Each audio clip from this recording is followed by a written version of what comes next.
Bonjour. Si vous recevez ce vidéo, c'est parce que vous devriez être intéressé au projet en vue du Endurun que je veux mettre sur pied à partir de maintenant pour cet été. Autrement dit, tout le monde devrait recevoir ce vidéo parce que tout le monde devrait être intéressé par le Endurun. C'est ce que j'ai fait en course à pied et qui sait que j'ai un curriculum de course à pied quand même étoffé. C'est ce que j'ai fait de plus exceptionnel dans ma vie de coureur. Je vais essayer de vous en convaincre. Là, j'ai fait un petit vidéo, mais on s'entend, c'est pas le vidéo du siècle, là. C'est moi qui parle dans un coin avec un pseudo diaporama, là. Mais c'est pour que l'information que je dis, vous puissiez en même temps la lire de manière à vous aider à bien assimiler. Parce que ça va aller vite, il va y avoir beaucoup d'informations en peu de temps.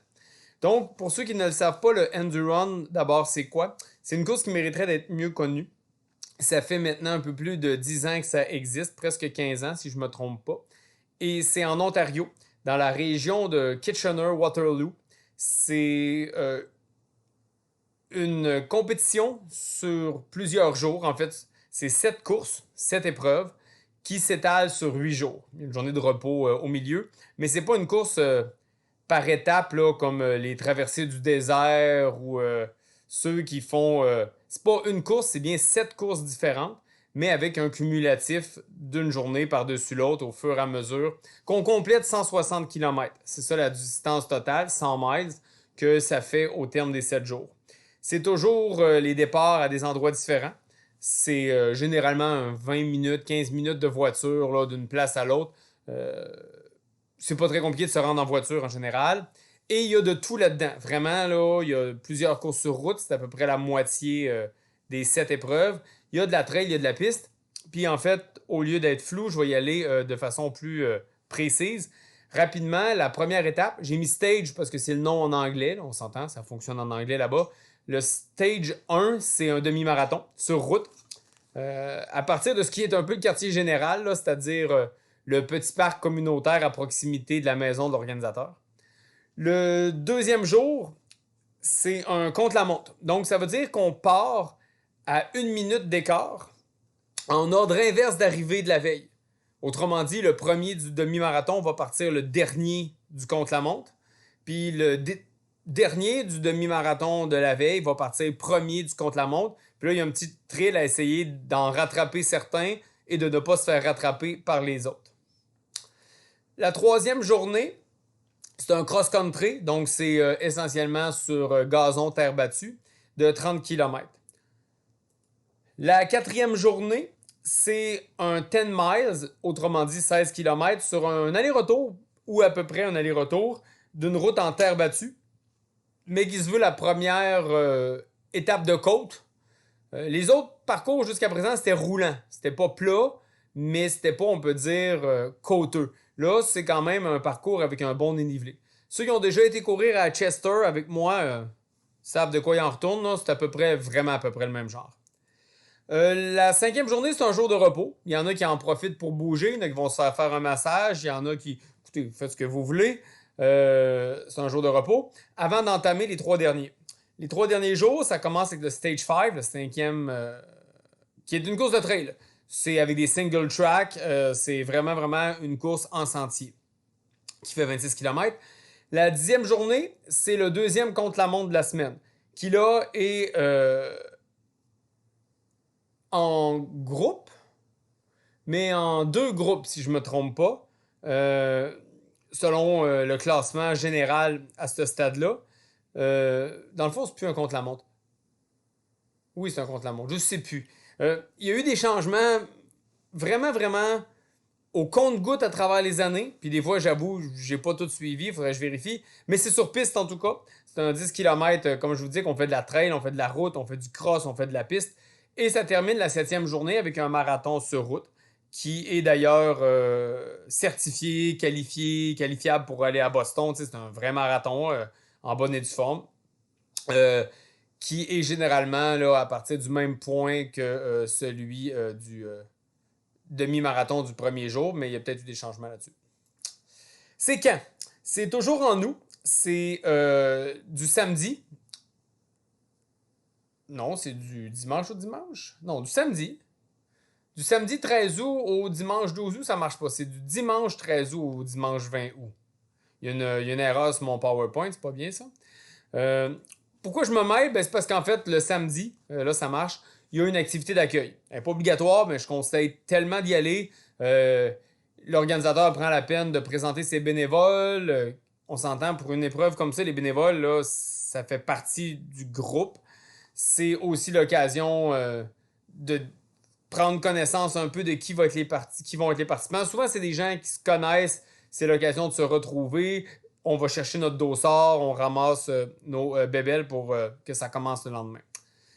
Moi, ma suggestion, c'est toujours de monter d'avance parce que le samedi, c'est en fin d'après-midi. Ça fait que c'est un peu dur de monter. C'est environ 8 heures de route. 1 heure de moins si vous appelez Catherine Desrosiers. Moi, ça me prend un petit peu plus que ça parce que j'arrête pour m'étirer en cours de route. Moi, je suggère toujours de monter le vendredi. Puis, comme ça permet de s'installer, d'aller voir tranquillement où ce qu'on est le lendemain avant de assister au meeting du samedi pour le lendemain, le dimanche, commencer vraiment. Puis je suis toujours revenu personnellement le jour même de la fin, souvent par obligation, je suis enseignant au cégep, donc j'ai souvent des cours le lundi matin suivant le dernier jour du end-run. Donc je suis toujours monté à partir à peu près de 3 heures, des fois 2 heures en après-midi pour revenir assez tard à la maison là, le dimanche soir. Au niveau des participants, parce que comme je vous ai dit, ça fait 160 km, vous avez pu voir ça en calculant les épreuves aussi. Ça peut avoir l'air intimidant, mais sachez qu'il y a de tout. Bon, premièrement, il faut quand même dire qu'il y a une limite de participants. Il y a 75 personnes. Le Ultimate, c'est le nom qui est donné à l'ensemble, là, parce qu'avant, il y a déjà eu une formule où c'était le Sport qui appelait, donc c'était un certain nombre, je pense que c'était 3 ou 4 parmi les 7 épreuves. Là, le Ultimate, ça veut dire la totale, quoi. C'est donc 75 personnes limitées pour essentiellement des raisons d'organisation. Il faut qu'ils limitent à cause la gestion, les rues, le lunch. À un moment donné, il faut qu'ils sachent à quoi s'en tenir puis qu'ils soient capables de le gérer. Donc, l'organisation, c'est le championnat du monde du bénévolat et de l'organisation. C'est organisé avec main de maître. Vraiment, c'est vraiment là, une organisation impeccable. Mais quand je dis impeccable, n'oubliez même pas que je suis quelqu'un de très sévère et critique. Ici, je n'envoie aucune critique à l'endroit de l'organisation qui sont des champions. Mais il limite à 75 personnes. Donc, si je vous en parle maintenant, c'est parce que je pense que ça commence à être le temps de s'inscrire. Il y a toujours quelques participants de plus à chacun des départs qui sont seulement inscrits à l'épreuve même. Il y a moyen de s'inscrire à la plupart des épreuves pour faire juste cette épreuve-là. Puis il y a aussi un volet relais. C'est souvent des groupes du coin qui font des relais à minimum 3 personnes. Donc, au total, il y a environ 100 personnes par épreuve.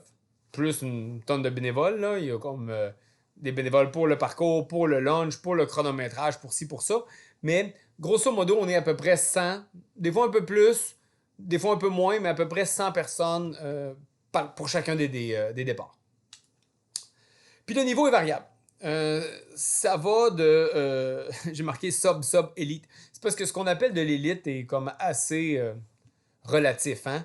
Il n'y a pas d'Eliud Kipchoge, de coureurs kenyans qui vont là. Ils ont déjà essayé, mais pour toutes sortes de raisons qui s'expliquent, les coureurs de haut niveau ne veulent pas aller là.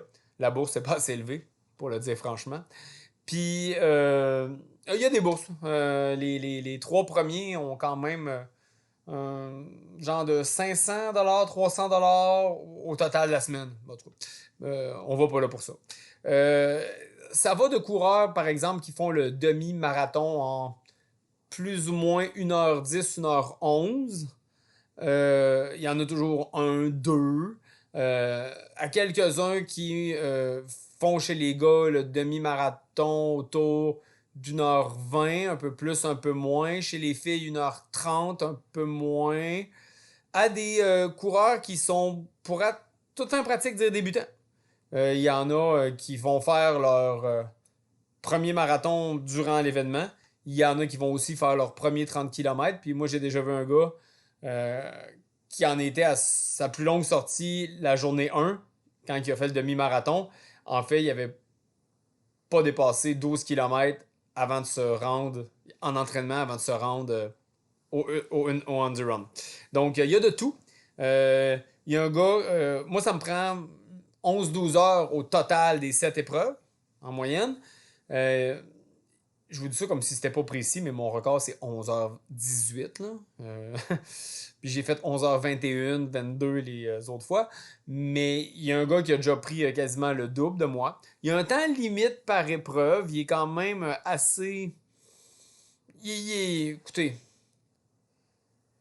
si vous êtes capable de faire un demi-marathon en bas de 6 minutes du kilo, inquiétez-vous pas pour ce qui est du niveau. Vous allez être bien, bien, bien correct dans la place. Vous gagnerez pas, mais c'est pas juste ça le but, c'est vraiment une expérience où chacun essaie de vraiment livrer le meilleur de lui-même, là. Voilà. Moi, je suis allé 3 fois. Je me prends en exemple parce que je peux pas prendre personne d'autre en exemple, ça serait indélicat. Moi, je suis allé 3 fois. J'ai toujours pris le départ en étant listé cinquième, sixième dans les favoris, puis j'ai les 3 fois fini sur le podium. Euh, c'est pas que j'ambitionne de le faire à nouveau, mais ça vous donne un ordre de grandeur. Si vous me connaissez, vous le savez, là, j'ai grosso modo des chronos à 1h18 au demi-marathon. À peu près, je prends le demi-marathon comme ordre de grandeur, là, mais mettons en bas de 35 minutes quand je suis en super forme, ce qui n'est pas le cas en ce moment, en mode course à pied seulement. Je suis en mode triathlon, donc je suis moins fort en course, mais j'étais dans les 35 minutes, un peu plus, un peu moins là, quand j'ai participé les autres fois. Puis je finissais d'un premier. C'est pas du 32 minutes non plus. Puis indépendamment de moi, comme je vous dis, il y a du monde. Il y en a beaucoup de la place qui prennent des vacances pour aller faire ça, qui prennent congé au travail et qui consacrent leurs vacances à faire le end-run, même si c'est dans leur cours. Il y a beaucoup de personnes de la place. Puis il y en a d'autres qui se déplacent d'un peu plus loin, là, généralement de l'Ontario. Quelques-uns là, des États limitrophes des États-Unis. Combien ça coûte? Ben, j'ai négocié avec l'organisateur, qui est pour moi un modèle, là. C'est un homme que j'ai en respect, vraiment profondément dans mon cœur. J'ai négocié avec lui que le coût initial soit pour nous le coût, si on est un petit groupe, ben, jusqu'à la fin. C'est-à-dire 450 $ pour les 7 courses. Là, en ce moment, c'est rendu à 550 $ officiellement. Ça va monter à 650. Puis je pense à la toute dernière minute, 750. Ça augmente, autrement dit, au fur et à mesure qu'on se rapproche du mois d'août. Mais pour nous, on a la possibilité de garder ça à 450 $. On a comme un forfait spécial pour les 7 courses. Voilà. Euh, Comme je vous disais, si on arrive le 12, le 11 plutôt, puis qu'on part le 20, ça veut dire 9 nuits. Euh, on peut s'en tirer pour 50 $ par lit. J'ai pas dit par nuit parce que ben, c'est parce que ça dépend si on calcule les lits, les chambres, les nuits, en tout cas. Ben, bref, 50 $ par nuit, ça revient à la même affaire. En faisant de l'hébergement en commun, c'est-à-dire au fond, avec un genre de Airbnb, il faudrait se louer une maison dans laquelle chacun pourra avoir son lit. Euh, Peut-être pas sa chambre, il faudrait voir. Mais voilà. Évidemment, il faut compter le gaz puis la bouffe. C'est qu'au total, moi, je calcule que c'est environ 1200 $. Ça dépend de ce que vous mangez, ça dépend à quelle vitesse vous roulez. Il y en a qui pourraient décider d'aller au resto tous les jours. J'ai déjà fait ça. Tous les soirs, c'était ma façon de décompresser. Il y a d'autres années, comme la dernière fois où je me suis fait de la bouffe à mon hébergement. Ça réduit les frais, ça dépend un peu de ce que vous voulez. De toute façon, la nourriture, c'est un peu bête de compter ça parce que on mange chez nous de toute façon. Donc, c'est essentiellement 1000 $ à peu près si on se fie au chiffre que j'ai mis là.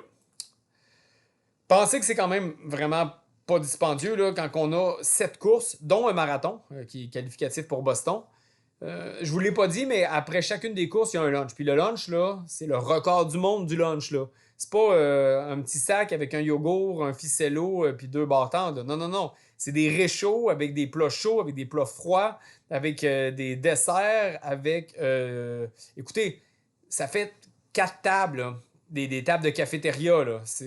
Vous pouvez carrément considérer qu'il y a un lunch par jour de moins. Puis certains, peut-être deux. Il y en a qui engraissent pendant l'endurance, croyez-le ou non. Là. Je veux dire, c'est le royaume, puis il y a de tout, là, pour tous les goûts. Là. Hey, moi, je suis vegan sans gluten, puis j'ai pas de problème là-bas. Vous rendez-vous compte? J'ai de la misère au restaurant, mais j'ai pas de misère au endurance. Il y a vraiment de tout pour tout le monde. C'est astronomique l'effort donné pour les coureurs là-bas, là, au niveau du lunch. C'est comme vraiment, là, c'est inimaginable. Quand j'y pense, c'est complètement fou. Il y a évidemment, j'ai mis mon petit manteau de la première édition du Enduron. Il y a des choses qui nous sont données à l'inscription. Il y a une année, c'était un t-shirt, une année, c'était une camisole. Ils donnent des petits trophées. On a une médaille aussi à la fin. On a un poster signé par tout le monde. Il y a sur place une fille qui prend des photos. Il y en a des milliers, à peu près toutes les photos que vous allez trouver de moi en train de courir sur mon compte Facebook. Si vous êtes curieux, vous allez aller voir. C'est des photos qui viennent du Enduron. C'est un échantillon du paquet de photos. À peu près toutes les photos importantes que j'ai de moi en train de courir viennent du Enduron. Parce qu'il y en a tellement que j'ai réussi à en trouver où j'ai pas de l'air fou. Parce qu'on est laid quand on court. Hein? Ben moi, j'en ai trouvé où j'étais pas si pire. C'est vraiment, vraiment magique. C'est que quand on considère tout ça, tu sais, un repas par jour, qu'on considère ce qui nous est donné, qu'il y a 7 courses avec tout ce que ça implique, là, écoutez, 450, c'est tellement pas cher. Là. C'est vraiment pas cher. Là. Dans les tarifs du Ironman, là, si vous chargez 7 jours, ça coûterait 10 000 $. Avec le lunch qu'il offre là, ça coûterait plus cher que ça. Donc, c'est vraiment, vraiment pas cher. Bon, la vie là-bas. À quoi ça ressemble le Enduron? Ça ressemble un peu à ce que chacun veut en faire, évidemment. Mais je vous donne un peu l'aperçu général, celui tel que moi je l'ai souvent vécu. C'est-à-dire que tu te lèves le matin, puis tu vas faire ta course en avant-midi. Les départs sont à 8 heures, le marathon un petit peu plus tôt. La quatrième étape, c'est un départ le soir, à 6 heures, 5 heures, 4 heures, 5, 6 heures. En tout cas, c'est la seule qui est le soir, les autres, c'est tout l'avant-midi. C'est que tu vas faire ta course en avant-midi. Quand tu as terminé, ben, tu es heureux d'avoir terminé, tu es fier, tu es content de toi. Puis là, tu socialises avec les autres, tout le monde, vous savez ce que c'est après une course, on se raconte comment. Puis là, on apprend à se connaître. Je ne l'ai pas encore dit, mais le endurance, ce qui fait la beauté de l'affaire, c'est que c'est une épreuve humaine. On la vit ensemble, on est comme tout le groupe des partenaires, des amis, des compagnons qui apprenons à se connaître puis à se souder avec solidarité les uns aux autres en se serrant les coudes. C'est qu'après, là, on a le goût d'en parler, on finit par connaître chacune nos forces, nos faiblesses, on finit par comme la vivre, je peux pas dire en équipe, mais vraiment en compagnon. Puis il y a des gens que je connais encore à qui, ben, régulièrement, j'adresse un mot sur Strava, sur Facebook. Il y en a un que j'ai eu avec moi au Petit Train du Nord cette année, un participant des années antérieures, que j'ai eu avec moi pendant la moitié de mon marathon. On s'est vu par hasard pendant qu'on courait. Puis évidemment, tu sais, c'est devenu... ben, c'est pas devenu un ami, ça l'était déjà. Bref, on crée vraiment des liens. Donc, on socialise, on mange après la course. Il y en a qui vont se baigner chez l'organisateur. Il y en a qui sont abonnés à sa piscine creusée. Ça dépend où est le départ, mais souvent, il y en a qui vont même faire le 20 minutes de route pour s'y rendre. Puis, ben, ensuite de ça, ben là, on revient chez nous. Moi, avant ça, je suggère toujours d'aller voir l'épreuve du lendemain. Je vais toujours prendre une petite marche sur le parcours du lendemain. On s'entend, je ne vais pas la courir. Tu sais, s'il y a une boucle, je ne vais pas la faire en joguant. Mais je vais la faire à pied ou je vais aller voir au moins de quoi ça a l'air pour pas me stresser de où faut que je m'en aille avec le chemin le lendemain. Pour avoir une idée, pour préparer mentalement, visuellement, un peu dans ma tête, ce à quoi va ressembler le jour suivant. Je pense que c'est vraiment une bonne habitude. Puis pour en même temps s'assurer de négocier peut-être le mieux possible là, notre épreuve du lendemain. Puis là, on retourne à notre hébergement. Puis là, chacun fait ce qu'il veut. Hein. Moi, je faisais toujours une sieste. Il y en a qui aiment les massages. Moi, je m'étirais. J'ai fait du yoga. J'ai lu. Souvent, il faut que je prépare mes cours de la rentrée d'automne au cégep. Tu sais, j'essaie de travailler un peu personnellement. Mais je fais plus grand-chose de très énergique rendu là. Chacun chill à sa façon. On se couche évidemment pas tellement tard. Euh, Est-ce qu'on fait du tourisme là-bas? Pas vraiment, parce que c'est un coin où il n'y a pas grand-chose à visiter. Il y a une communauté ménonite à Saint-Jacobs, pas très loin. Vous irez voir, c'est spécial. C'est un peu amish, là, un peu... Mais cela dit, il y a un festival de blues à Kitchener. On va pas se coucher bien tard, donc le festival de blues au centre-ville moyen. Moi, on va aller se promener chacun peut-être à Kitchener ou en petit groupe, pourquoi pas. Mais il n'y a pas de tourisme là-bas. Là. C'est pas un endroit où tu dis ah, je vais profiter de mon passage là-bas pour voir tout ce qu'il y a à voir. Il n'y a rien à voir. Pour ceux qui connaissent Trois-Rivières, c'est à peu près comme passer de Trois-Rivières-Ouest à Cap-de-la-Madeleine. Tu sais, c'est hot comme place, il y a tellement de choses à faire. Tu sais. Non, il y a moins de choses à faire dans le coin où on s'en va. C'est que dans le fond, c'est un focus sur la course. C'est comme un camp d'entraînement avec des amis, des équipiers. Puis c'est la vie à l'état pur, quoi. Tu cours, tu relaxes, tu répètes. C'est vraiment comme génial. Donc, c'est quoi le projet que je propose? Ben, c'est d'arriver là-bas en représentation forte du Québec, c'est-à-dire avec au moins 5 participants dans le projet commun. Puis là-dedans, on peut ajouter d'autres mondes s'il y en a qui veulent venir avec leurs conjoints, avec des accompagnateurs, avec des enfants, les leurs. C'est sûr que sur place, vous allez devoir vous assurer qu'ils sont, comment dire, semi-autonomes. Quoi qu'ils pourraient être bénévoles, puis l'organisation serait bien partant. Ils ont tellement besoin de bénévoles que moi, j'exclus pas, il faut que je convainque ma blonde, j'exclus pas d'essayer de voir si je peux pas amener peut-être mon gars. J'aimerais ça qu'il fasse 1 ou 2 courses dans la semaine, les plus courtes, parce qu'il est vraiment pas vieux. Puis je pourrais comme peut-être faire des jeux de société avec lui l'après-midi, finirait par connaître le monde là-bas. Faut que je vois si c'est envisageable. Sinon, je vais y aller comme juste par moi-même avec moi-même. Mais il y aurait moyen d'y aller avec comme des accompagnateurs. Mais je veux qu'il y ait au moins 5 participants du Québec pour que moi, je mette en branle ou que j'officialise le projet. Comme je vous disais, on pourrait avoir chacun notre lit selon les hébergements potentiels. C'est parce que si on est beaucoup de monde, c'est dur d'avoir chacun notre chambre. T'sais, souvent, il y a plus qu'un lit par chambre. Faudrait voir comment on se répartit, qu'on gère ça. Bon, c'est une chose. Moi, je me propose d'être là en support puis en accompagnement pour vous guider dans la meilleure expérience possible. Ce que concrètement, ça veut dire, c'est que je vais vous proposer une préparation à partir du mois d'avril jusqu'au mois de juillet, mais une préparation qui n'est pas trop contraignante dans le sens que ce que je vais vous demander, c'est de me consacrer, en termes d'entraînement, 1 semaine par mois. Ça veut dire à chaque début de mois, j'aimerais que vous suiviez le plan d'entraînement que je vais vous donner pour ce mois-là. Vous faites ce que vous voulez dans les 3 semaines qui restent du mois.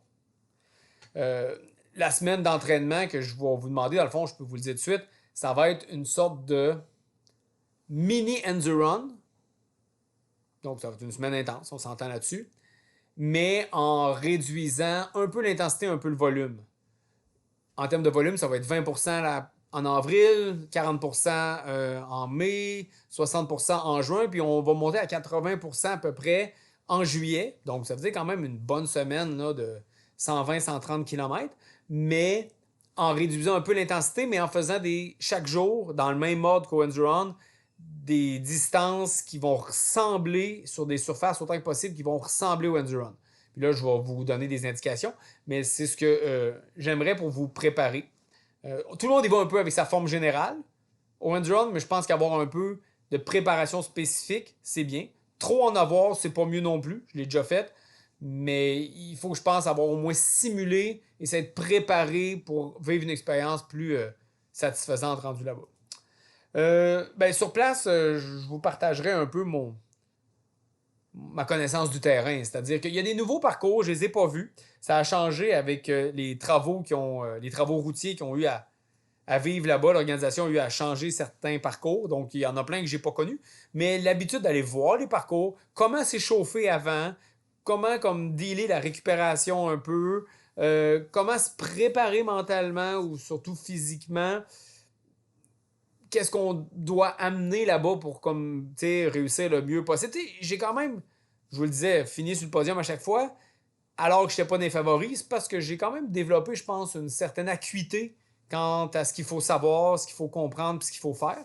Puis je veux comme vous le partager. En fait, moi, y aller juste pour moi, cette année, ça m'intéresse plus ou moins. En fait, pas vraiment. J'irai pas si on n'est pas 5. Puis si on est un petit groupe, ben moi, mon fun, c'est pas tant d'aller casser la baraque là-bas que de vous amener pour que vous le fassiez. Puis que vous soyez comme, comment dire, aussi animé que je le suis sur l'expérience du Endurance, qui est le truc le plus génial que vous allez faire en course à pied. Ça fait que, voilà.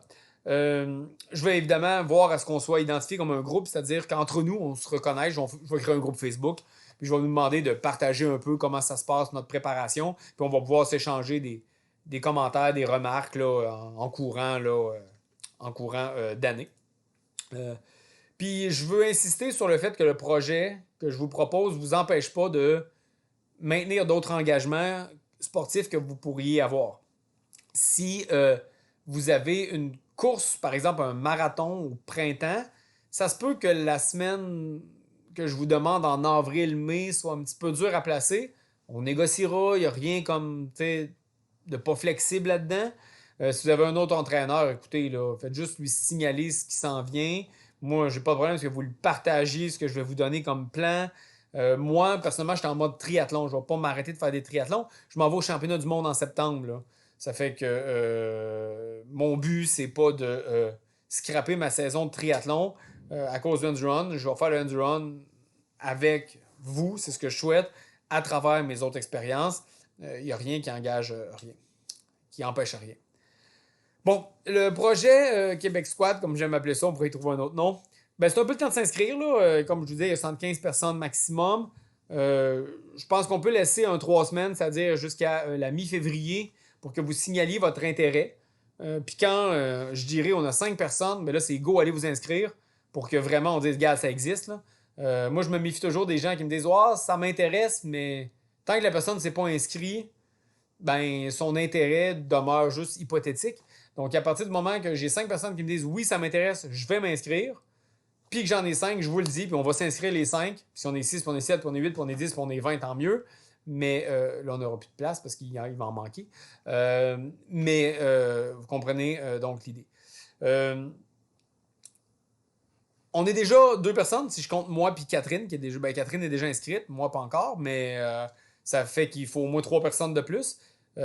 Puis pourquoi pas en viser 10. Je vais m'assurer de voir, je suis assez bon là-dessus, ça fait quand même 15 ans, 20 ans que je fais du, 20 ans que je fais du coaching, puis que je planifie des expéditions de groupe. Je vais m'assurer de trouver un hébergement. Ça va être en février, si le projet a bel et bien lieu, que je vais commencer à m'atteler à cette tâche-là. Ça veut dire que je vais devoir vous demander combien de personnes vont venir avec vous. Parce qu'il va falloir que je sache combien de chambres je cherche, combien de lits qu'on aurait besoin. On veut un endroit qui est optimal, qui est central quand même entre les différents départs, qui donne peut-être une petite cour à l'extérieur. Est-ce que ça peut être climatisé? Quand il fait chaud en nous, c'est hot, mais tu sais, je sais pas, mais tu sais, je vais devoir chercher. Puis avec la pénurie de logements, il faut des fois chercher un peu plus. Je m'engage à essayer de trouver ce qui est le mieux, puis j'ai pas de crainte en ma capacité de faire ça. Mais je vais devoir donc vous demander, dans un deuxième temps, après l'inscription, de me dire combien de personnes vont vous accompagner pour qu'on sache. Voilà. Puis de vous éventuellement demander de virer de l'argent, parce que moi, le secret, c'est qu'il faut que j'y aille un petit peu plus modérément sur mes dépenses en ce moment, parce que, outre, comme j'ai mentionné, je m'en vais au championnat du monde en septembre en Espagne, en triathlon. J'ai par ailleurs un projet Sugarloaf au mois de mai, ce qui n'est pas très dispendieux. Je vais en vacances en famille en Europe pendant 3 semaines au mois de juillet. Quand je vous dis que ça n'empêche rien, le projet, je ferai ma semaine avec la préparation du Endurance en juillet, puis je partirai en Europe après.